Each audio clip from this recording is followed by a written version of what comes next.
De l'Évangile de Jésus-Christ selon saint Jean.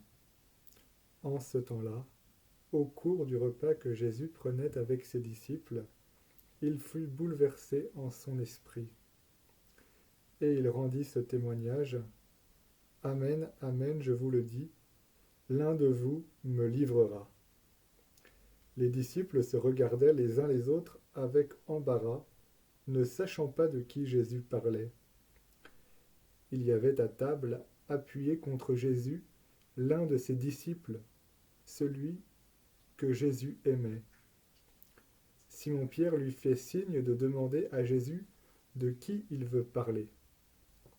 Le disciple se penche donc sur la poitrine de Jésus et lui dit: Seigneur, qui est-ce? Jésus lui répond: C'est celui à qui je donnerai la bouchée que je vais tremper dans le plat.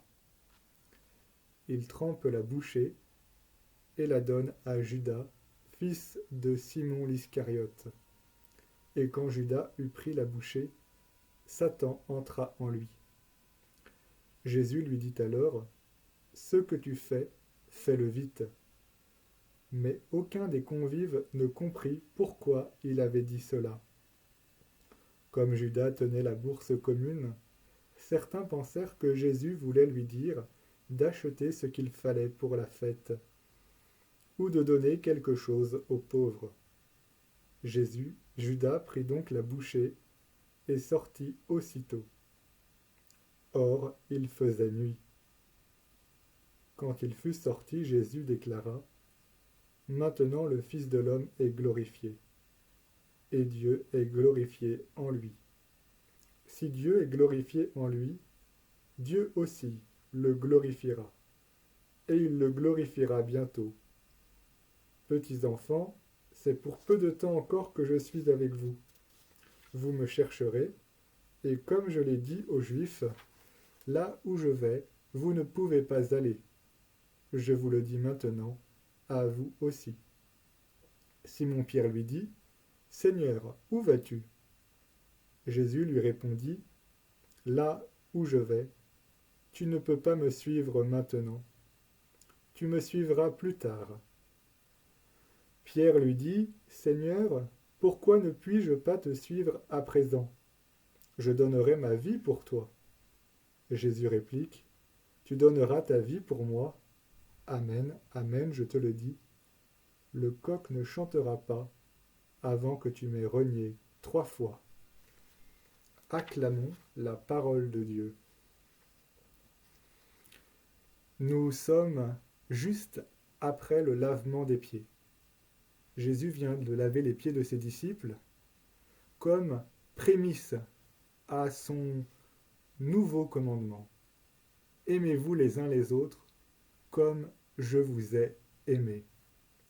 Mais alors, Jésus est bouleversé au fond de lui-même, car il se rend compte que le groupe des 12 apôtres n'est pas en vérité.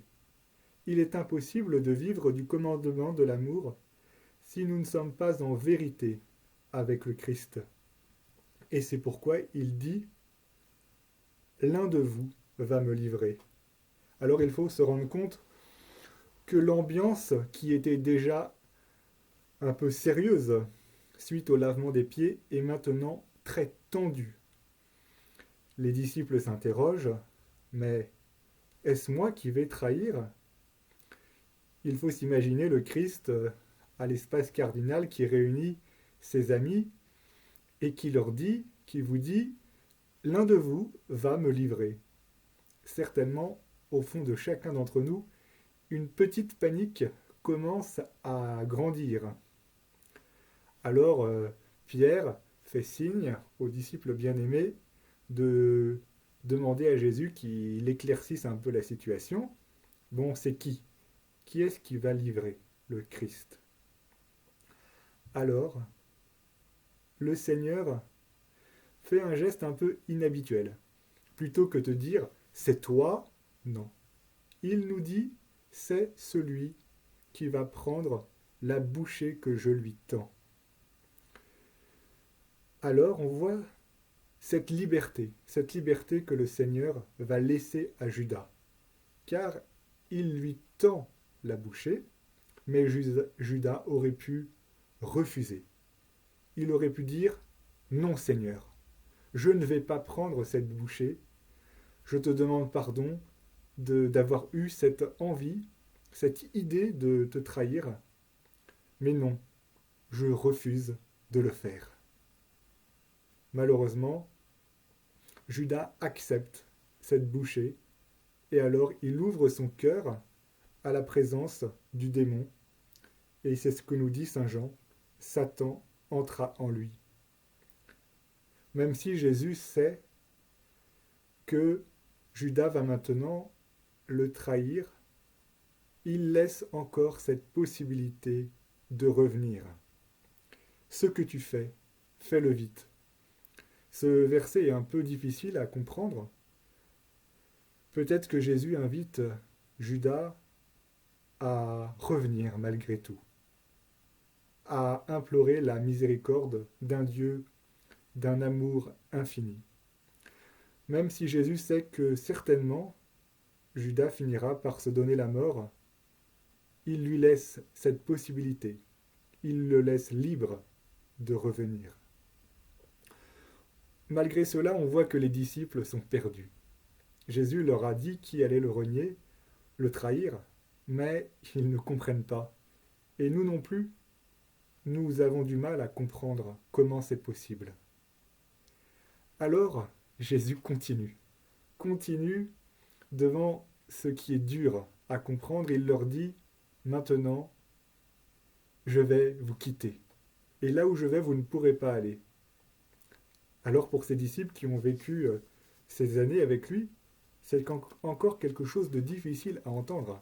Et Pierre, qui déjà avait refusé d'être lavé les pieds, va lui dire « Seigneur, j'irai partout où tu iras. » Et pourtant le Christ lui dit un peu violemment « Amen, je te le dis, le coq ne chantera pas avant que tu m'aies renié 3 fois. » Voilà, ça c'est dit.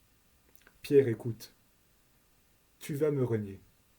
Quelle violence que Pierre a dû ressentir.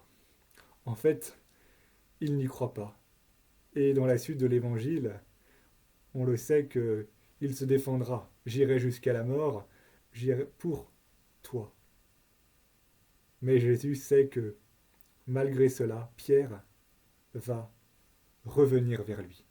Alors, chers étudiants, en ce début de Semaine Sainte, interrogeons-nous. Est-ce que nous n'avons pas déjà vendu, livré le Christ? Est-ce que nous ne l'avons pas déjà renié? Oh, pas lui-même, mais à chaque fois que vous l'avez fait à l'un de ses plus petits qui sont les miens, c'est à moi que vous l'avez fait. Alors, oui, si nous l'avons fait, eh bien, n'ayons pas peur. N'ayons pas peur de marcher à sa suite, de demander son pardon, de passer par la croix. Chers étudiants, vraiment, n'ayons pas peur d'être présents durant ces jours saints devant la croix de Jésus. Demandons-lui de nous aider à l'aimer plus, à vivre de ce nouveau commandement de l'amour. Aimez-vous les uns les autres comme je vous ai aimé. Mais comme Jésus a été remué en lui-même, en voyant que parmi les 12 apôtres, la vérité n'était pas possible, l'un d'eux allait le renier. Alors soyons aujourd'hui en vérité devant le Christ, désirons vivre de ce commandement en chassant loin de nous notre péché. Confions-le au Christ afin qu'il le cloue sur le bois de la croix. Bonne Semaine Sainte. Amen.